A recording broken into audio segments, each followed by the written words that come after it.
Hola, ¿qué tal? Bienvenido, bienvenida a un nuevo podcast. Soy Pilar Soro de pasesenergéticos.com y hoy vamos al segundo podcast con Luciano Esteves, capítulo 2, el Nahual y el Tonal, el equilibrio entre lo conocido y lo desconocido. Estamos con Luciano en México de synergynetwork.com. ¿Qué tal, Luciano? Hola Pilar, mucho gusto estar aquí de nuevo contigo y hola a todos los que nos hacen el favor de acompañarnos para hablar un poco sobre este tema. Pues, ¿qué te parece este tema? El equilibrio entre lo conocido y lo desconocido y la importancia de equilibrar el tonal y el nahual para alcanzar una percepción expandida. A ver qué nos puedes explicar. Claro, en el camino del conocimiento, el truco, el chiste, la cuestión es la armonía, ¿no? Eh, Se trata de armonizar todas nuestras partes, eso es lo que al final de cuentas es importante y resulta trascendente. Lo primero que hay que armonizar entonces es el tonal mismo, es decir, nuestro cuerpo, entendido como este aparato que trata con las cosas del mundo como lo conocemos, con este mundo de objetos concretos, sólidos, con todo lo que conocemos, nuestros pensamientos, nuestras emociones, sentimientos, nuestros actos, todo lo que percibimos habitualmente es el tonal. Entonces, lo primero es armonizar eso, es la primera gran tarea a la que también se le conoce como limpiar o barrer la isla del tonal, que significa deshacernos básicamente de todo lo innecesario, poco a poco, a fin de crear espacio para atraer y permitir la entrada de nuevas percepciones, verdaderamente nuevas, no refritos ni reformulaciones de las mismas cosas que percibimos, que es lo que habitualmente encontramos, ¿no? Limpiar la isla del tonal implica armonizar nuestras decisiones con nuestras acciones. Es decir, reducir la distancia también entre nuestras palabras y nuestros actos. Eso también se le conoce como integridad. Entre menos distancia haya entre lo que decimos y lo que hacemos, y entre mayor armonía haya entre lo que decidimos hacer y lo que realmente hacemos, más limpio está el tonal o la isla del tonal, más en armonía está consigo mismo. Y después de eso, naturalmente, entra la contraparte del tonal, que es la mitad de nosotros que está diseñada para tratar justamente con lo desconocido, que es el nahual. Y a partir de ese momento hay que comenzar a armonizar el tonal con el nahual. Hay que comenzar a armonizar la forma en que percibimos y tratamos lo conocido con lo desconocido. Ese es el segundo gran paso. Pero en el camino del conocimiento, a pesar de que en cierta forma se puede hablar de un aprendizaje lineal, muchas veces no es así. Y al mismo tiempo, y paradójicamente, el aprendizaje se da en todo momento y de una manera no lineal. Entonces, si bien primero se armoniza el tonal en términos de nuestras decisiones y nuestros actos, al mismo tiempo ya estamos aprendiendo a armonizar el nahual con el tonal, porque todos de alguna manera estamos expuestos, aunque sea de manera inconsciente, a los impulsos y a los embates de lo desconocido todo el tiempo. Entonces es importante entender ese concepto porque el tonal generalmente, a través del proceso de la socialización, reprime al nahual, lo hace a un lado y no le permite actuar y no le permite florecer, debido justamente a la socialización. Está diseñada para eso.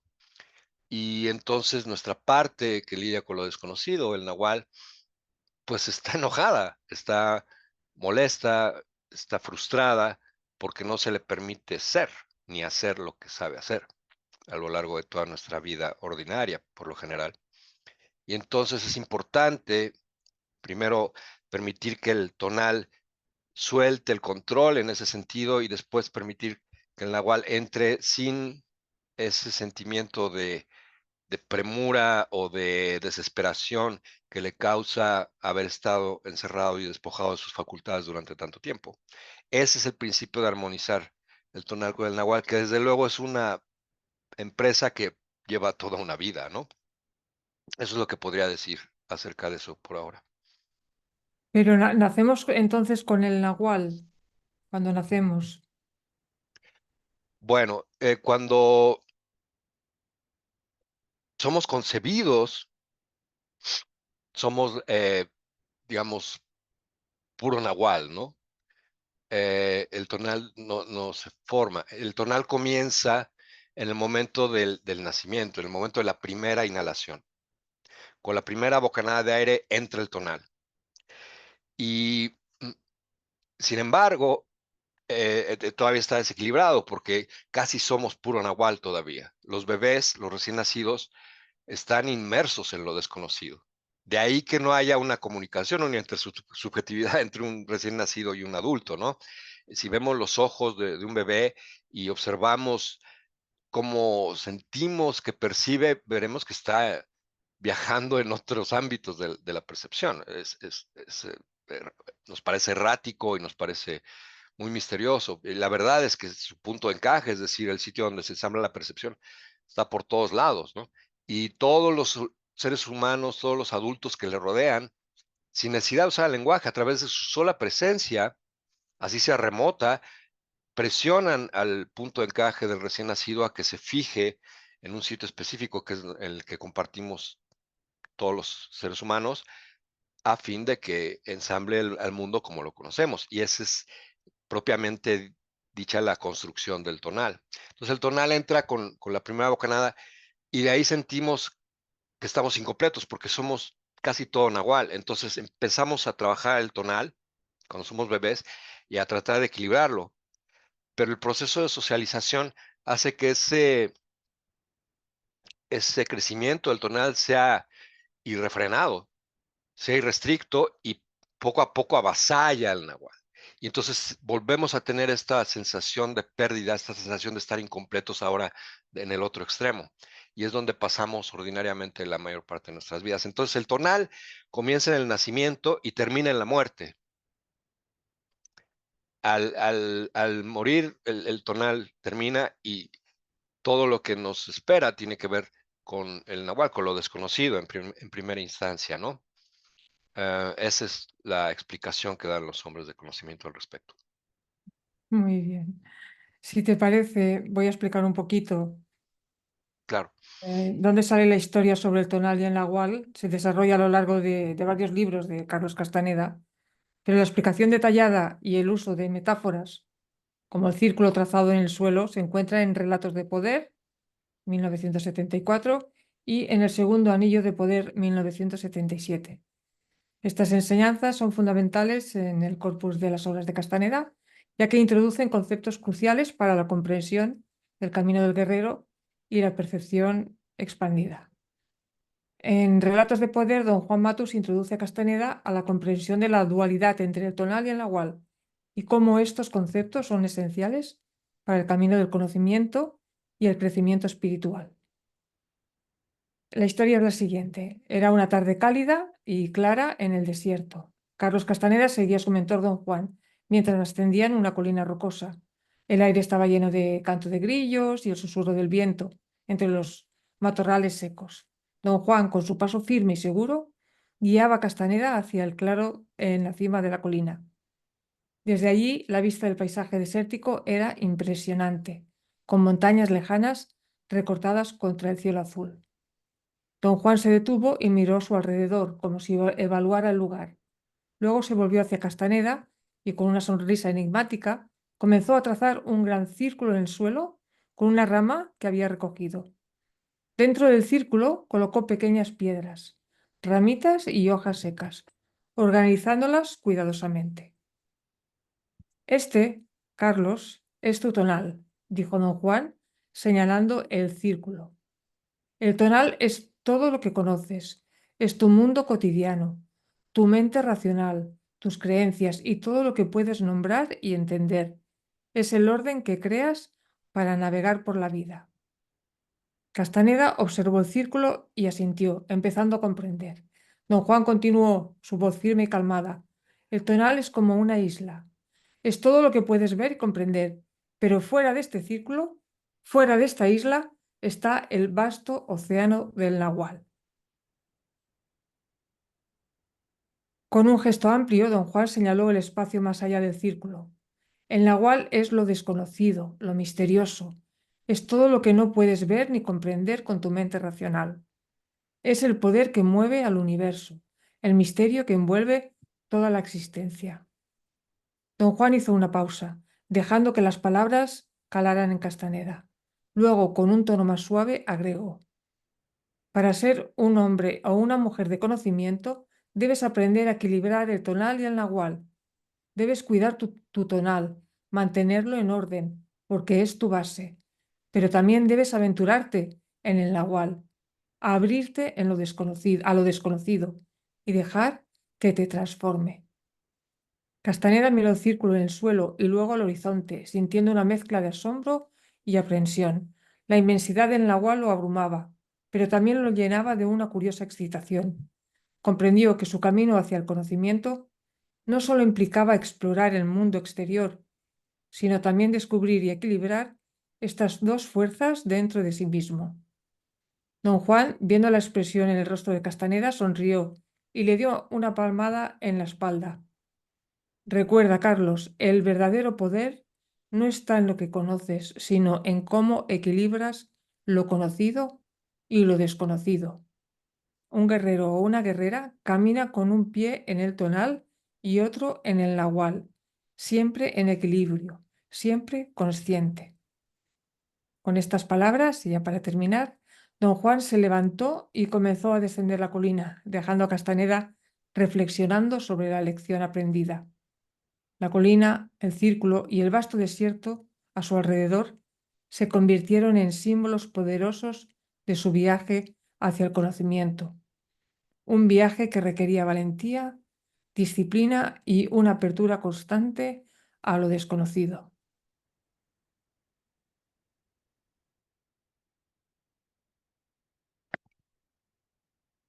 Muy bien, no recordaba específicamente esa escena. Pues está muy claro, ¿no? Nadie lo va a explicar más claro, nunca.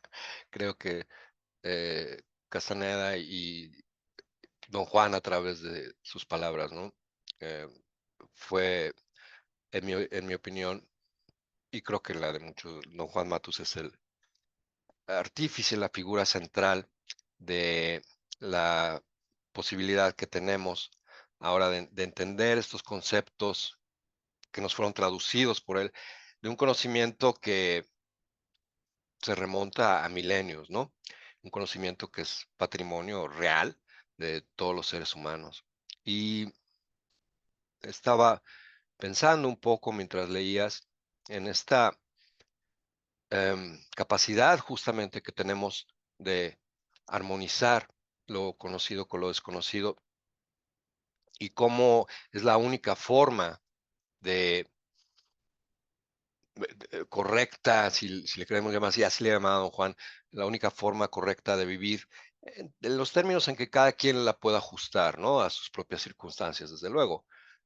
Pero los males de la humanidad, si nos ponemos a pensar un poco en eso, todos los males de la humanidad surgen, también así lo afirmaban, de un contrapunto entre nuestra estupidez y nuestra ignorancia, ¿no? Y cuando no estamos en una, estamos en la otra. Y hay una corriente añeja y gastada, ¿no? De cinismo que circula entre todos nosotros, que nos vela, nos pone un velo frente a los ojos y no nos permite hacernos las preguntas esenciales. Muchas veces. Siempre estamos cuestionando porque somos curiosos los seres humanos y esa es nuestra mejor virtud quizá, pero cuestionamos hasta cierto punto. Ya cuando las preguntas se vuelven incómodas para la estructura de la socialización, ahí dejamos de preguntar, ¿no? No hacemos las preguntas importantes como cuál es mi destino real en el sentido de que soy un ser efímero, de que voy a morir en cualquier momento, ¿no? ¿Cuál es entonces mi objetivo aquí? Ujú. ¿Qué es la conciencia? ¿Cómo puedo obtener más conciencia? ¿Cuáles son mis verdaderas capacidades? No las que se me dice que tengo, sino las verdaderas. Todos tenemos esta sensación de estar incompletos, de que nos falta algo. Durante milenios se han escrito poemas de amor y canciones de amor y libros de amor y películas de amor, y pocas veces nos paramos a pensar que el contenido de toda esa mm, inmensa cantidad de comunicaciones que se dan alrededor del amor y de algo que nos falta, no es en primera instancia ni realmente una mujer o un hombre el destinatario, pues, de eso. Estamos añorando juntar a nuestras dos partes. Las canciones de amor y los poemas de amor surgen del anhelo original que tenemos de estar completos, porque nos falta una mitad, nos falta el nahual, ¿no? Ese es nuestro verdadero amor. El primer verdadero amor es el que tenemos por esa parte de nosotros mismos. Nadie puede realmente amar si no se ama a uno mismo, y uno no se puede amar a uno mismo si no está completo. Entonces, estar completo es el secreto del conocimiento, es el objetivo también, ¿no? Llegar a la totalidad de nosotros mismos, que es la unión de la parte que lidia con lo conocido, que conocemos muy bien también, con la parte que trata con lo desconocido, que desconocemos mucho, ¿no? Y por lo general. ¿Y cómo la podemos conocer? Bueno, el primer paso es limpiar la isla del tonal. Hay muchas maneras, de hecho todos la conocemos. Lo que pasa es que no estamos conscientes, nuestra conciencia inmediata no está presente, es muy fugaz, son muy fugaces las apariciones de nuestro nahual como para darle sentido en medio de la maraña y de los torbellinos de obligaciones incesantes de la cotidianidad, ¿no? Pero todos lo hemos experimentado, todos lo experimentamos al dormir, para empezar. Cuando soñamos, esa es una parte, es el cuerpo de ensueño, el cuerpo energético que está por ahí, es la que tiene conciencia en ese momento mientras el cuerpo físico reposa, ¿no? Pero además hay otras intervenciones del nahual en nuestra vida cotidiana. Por ejemplo, cuando sentimos, cuando tenemos una intuición y sabemos exactamente que va a pasar algo y no sabemos cómo lo sabemos, pero estamos seguros y así sucede, esa es una intervención del nahual, por un lado. O en situaciones traumáticas o extremas de cualquier tipo, surge la presencia de lo desconocido en nosotros y o en circunstancias donde tenemos por unos momentos o por un tiempo extendido una percepción no ordinaria. Ujú. Esos, todas son manifestaciones quizá del nahual. Y hay gente, no olvidemos, que no tiene su tonal estructurado con la misma firmeza con la que lo tiene la mayoría.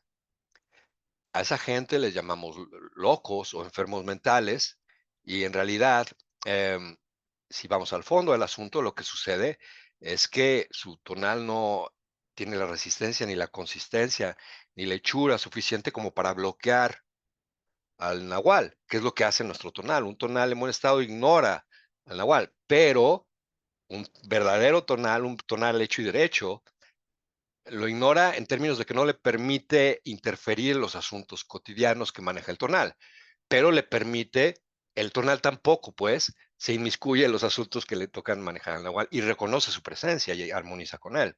Ujú. Pero si el nahual está descontrolado y el tonal es muy frágil, pues se da lo que conocemos como problemas de enfermedades mentales. O, por ejemplo, el autismo es la incapacidad de armar ciertas partes específicas del tonal que tienen que ver con la comunicación con el mundo y con los demás. Entonces, eso permite, de una manera que no es muy armoniosa, porque los autistas sufren debido a ello, la entrada del nahual. Y por eso muchos autistas tienen una percepción mucho más desarrollada en términos de su intuición o de sus capacidades de abordar directamente ciertas áreas del conocimiento. Eso es también el nahual. Ujú.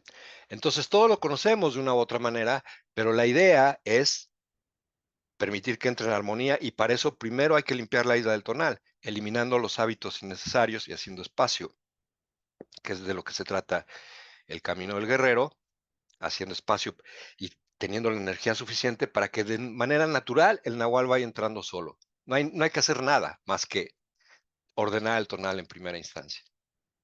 Vale, ordenar el tonal, explícame un poco más qué quiere decir exactamente. ¿Ok? Por ejemplo, ponme ejemplos. Bueno, em, somos seres vistos desde el punto de vista del Nahual, no somos objetos físicos, no somos organismos.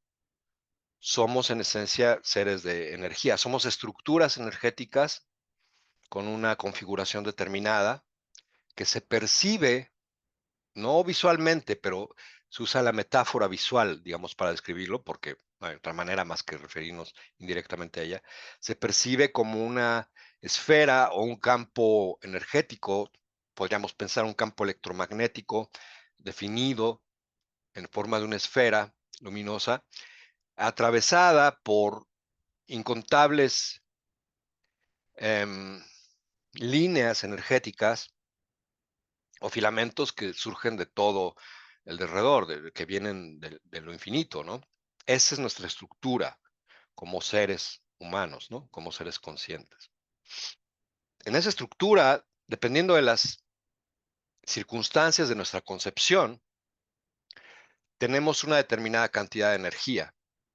Em, si la concepción fue muy apasionada, por ejemplo, hay más energía que si no lo fue.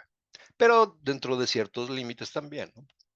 El caso es que la energía de la que disponemos para tratar con las cosas de la vida es limitada porque esa estructura energética está sellada de alguna manera. Entonces no podemos realmente obtener energía del exterior, sino hacer uso de la energía que ya tenemos. La mayor parte de la energía que tenemos se desplaza de ciertos centros dentro de esa estructura energética, que son los centros vitales, donde sirve para nuestros propósitos, a la periferia de dicha estructura esférica u oval, ¿no? O semioval. Al desplazarse, ya no nos, ya no está a nuestro alcance para que ejecutemos nada bien realmente. Y esa es la condición general de la raza humana. ¿Y por qué se desplaza? ¿Por qué se sale de sus centros energéticos? Son grandes vórtices, ¿no? Hay 5 de ellos en el cuerpo, pues por las preocupaciones cotidianas y por los hábitos innecesarios para nuestra supervivencia y para nuestro bienestar en los que estamos envueltos. Y con hábitos me refiero a pensamientos, sentimientos y actos en todos los niveles que la socialización nos impone como si fueran inevitables. Todos estamos llenos de sus hábitos. Eso es lo que nos despoja de la energía necesaria para que entre la agua. Y esos hábitos innecesarios son los que se eliminan. Un ejemplo es nuestra capacidad, por ejemplo, de sentirnos ofendidos por cualquier cosa, ¿no? Por palabras o por actos de alguien más o por tal político o por tal equipo deportivo o por lo que sea. Por todo el tiempo estamos ofendidos por algo. Eso es una gigantesca pérdida de energía en la cotidianidad. Todo el tiempo estamos molestos, incómodos y ofendidos en lo personal porque sentimos que todo lo que nos sucede es personal. Y en realidad nada es personal. El universo es un sitio en ese sentido impersonal. Ese hábito y muchos otros, como está reforzando nuestra historia personal todo el tiempo a través de una multitud de fotografías que nos tomamos y de vernos al espejo y de defender nuestra imagen de ante los demás, drenan cantidades ingentes de nuestra energía. La mayor parte de nuestra energía disponible, el 90% o más, se va en la defensa del yo personal a través de la importancia personal, que es el tipo de hábitos que describí primero, y a través de la defensa de la historia personal que está relacionado y que es lo segundo que escribí. Eliminando esos hábitos, ¿no? Y sustituyéndolos por otros, esa misma energía se recupera, se regresa a los centros vitales y la vida en general cambia, todo cambia y el tonal se fortalece y se limpia. Ese es el sentido de limpiar la isla del tonal. Es lo que significa. Vamos, que entonces se trata de tener más energía. Más energía disponible. Ajá. Más energía disponible. O sea, la tenemos, pero no la estamos usando. Exacto, porque se disgrega, se dispersa hacia la periferia del campo energético que somos, y ahí no solo no la estamos usando, sino que encima la vamos cargando. Entonces, es más esfuerzo todavía. Eso nos hace perder todavía más energía. Em, es una situación terrible. Y esa es la situación en la que está la humanidad. Y por eso se dan todos los problemas innecesarios que sufre la humanidad y que ha sufrido durante siglos. Esa es la explicación simple, directa, llana, sencilla y cuando uno la percibe, pues simple y sencillamente también irrefutable, porque en esencia somos eso. Nuestra condición natural, nuestra condición básica, irreducible, es el de seres energéticos. Entonces, lo que sucede ahí se manifiesta en otros niveles más superficiales, perdón, como el nivel físico y de los eventos concretos. Lo que sucede, todo lo que sucede, sucede primero a nivel energético y se manifiesta en descripciones que hacemos del mundo que son concretas. Entonces, sí, esa es la clave de todo, la energía y el uso que hacemos de ella. Ahora me ha venido a la memoria una cosa que dijo Florinda Donner en uno de los seminarios. Lo diré con otras palabras. Bueno, era que no nos podríamos escapar. Es como si que es casi imposible conocer lo desconocido o que entre en la UAL, sí, de forma esporádica, ¿no? Yo, por ejemplo, alguna vez he tenido algún sueño de que de que me he sentido como un jaguar corriendo por la calle donde nací y luego me desperté súper bien, con mucha energía y sin preocupaciones. Tengo varias experiencias a lo largo de la vida, ¿no? Pero realmente siento que son como algo extraordinario que pasa de tanto en tanto. Cuando tienes más Ujú. contacto con la naturaleza, o cuando has estado descansando, cuando has dormido más, o cuando has hecho recapitulación, o has hecho pases. Pero Ya. claro, que se necesita como mucha disciplina, ¿no? Para que tengas la energía suficiente para que esta parte mágica, ¿no? Le podríamos llamar parte mágica, Ujú. que es nuestra, ¿no? Que yo siento que es nuestra, pero de alguna manera siento también que estamos atrapados, ¿no? Bueno, esa es la condición humana. Estar atrapados en lo que llamaba don Juan el planeta prisión, ¿no? Sí, estamos atrapados, esa es la triste realidad, eh, pero el camino del conocimiento y el modo del guerrero son definitivamente la salida, la única salida que yo conozco y la única que me interesa conocer, porque no es comparable con nada más, no es un camino entre muchos, no es como repito siempre, no es un camino espiritual o religioso o político, o social, no es nada de eso. Es un modo, es una forma de actuar. Con respecto a lo que dices, de, mm, de la dificultad de aparente de escapar de esto, que quizás se dijo en algún seminario. Yo supe que algo de eso se dijo en otra circunstancia, algún otro alumno de Castaneda lo dijo. Em, en las clases que estamos teniendo del romance con el conocimiento, estamos tratando estos temas a profundidad y justamente en la clase que viene lo vamos a abordar porque es muy importante lo que acabas de decir. Am, no, no, no es que uno se, no es de repente o muy esporádicamente tenga un vistazo de nuestro lado mágico. Lo estamos teniendo todo el tiempo está con nosotros, todo el tiempo estamos percibiendo inmensidades. No somos conscientes de eso, esa es la diferencia. Pero el Nahual no se ha ido a ningún lado, es parte de nosotros. Lo que sucede es que parece que está alejado, decían está en China, porque no tenemos la conciencia inmediata de que está aquí. Tenemos la conciencia profunda de ello. ¿Mm? Pero, por ejemplo, la primera vez que Castaneda vio energía o percibió energía directamente, que se sentó en las escaleras de UCLA, de UCLA, de la universidad, y de repente toda la descripción que don Juan hacía del universo como fibras energéticas y los capullos luminosos, todas estas cosas le fueron evidentes y lo dejaron completamente azorado. Pero lo que más le asombró fue darse cuenta en ese momento de que toda su vida había percibido eso. Eso fue lo que lo tiró, porque lo había olvidado. ¿Y cómo lo olvida uno? Pues lo olvidamos segundo a segundo a segundo. Hablamos de esto en la primera clase. La realidad ordinaria concreta es como una película que pasa frente a nuestros ojos con un número determinado de fotogramas, ¿no?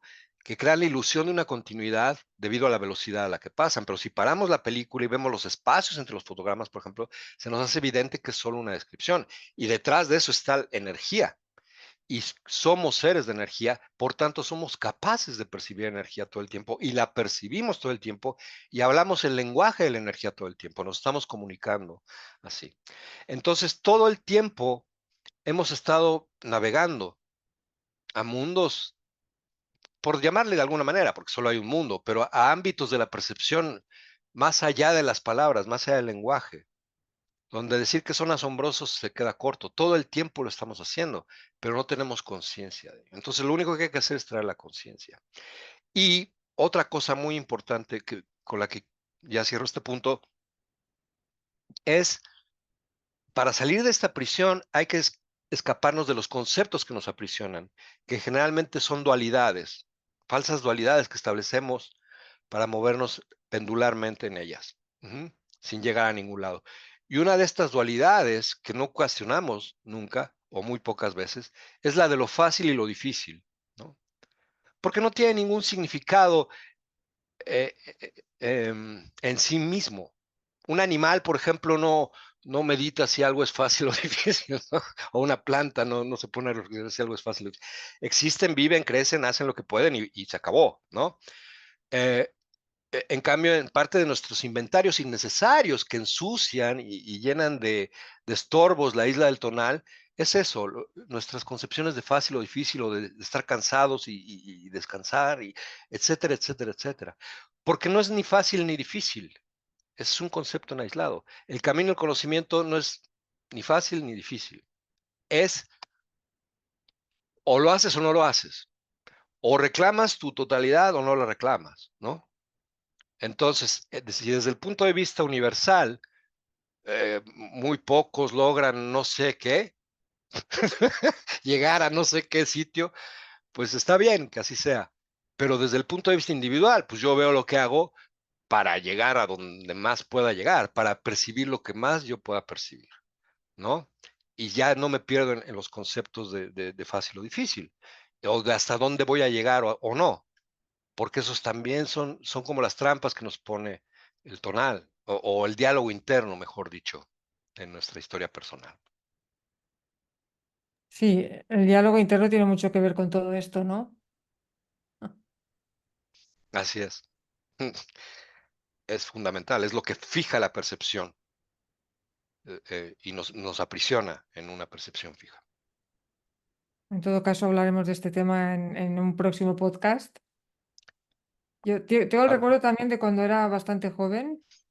Bueno, no sé si era niña o justo ya tirando a adolescente, que sentía, yo le llamaba conciencia, pero ahora me he dado cuenta que era mi diálogo interno. Porque yo decía, ¿cómo puedo apagar esta conciencia, ¿no? Y realmente lo que quería apagar era mi diálogo interno, ¿no? Era como si de repente hubiese aparecido el diálogo interno, ¿no? Y que como si antes no existiera, ¿no? Supongo que a medida que vas creciendo, pues... Pero bueno, yo lo identificaba con... Yo le llamaba conciencia, pero no. O sea, sé que no era la conciencia, ahora sé que era el diálogo interno, lo que yo quería parar, ¿no? Que me molestaba. claro, exacto. Así se nos enseña a, a enganchar este mundo de objetos sólidos a través de un diálogo interno constante que describe al mundo, ¿no? Y que nos describe a nosotros como objetos sólidos con una sola historia posible que sigue la flecha del tiempo, del pasado, al presente y al futuro. Ese diálogo que repetimos todo el tiempo, hasta dormidos, ¿no?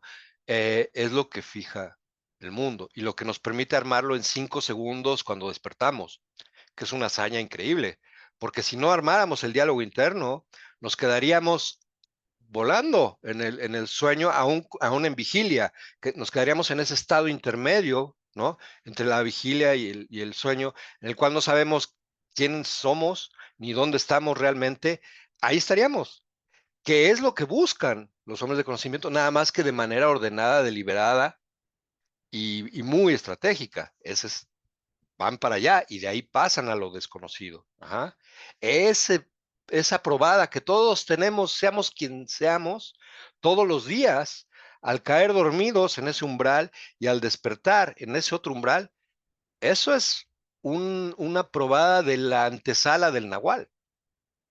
Es lo que somos en esencia, ¿no? Y ya el diálogo entra rápidamente, que aprendimos porque durante años nos lo estuvieron machacando todo el tiempo y ya armamos todo lo demás. Prestemos atención a esos momentos y muchas preguntas serán respondidas ahí por sí mismas.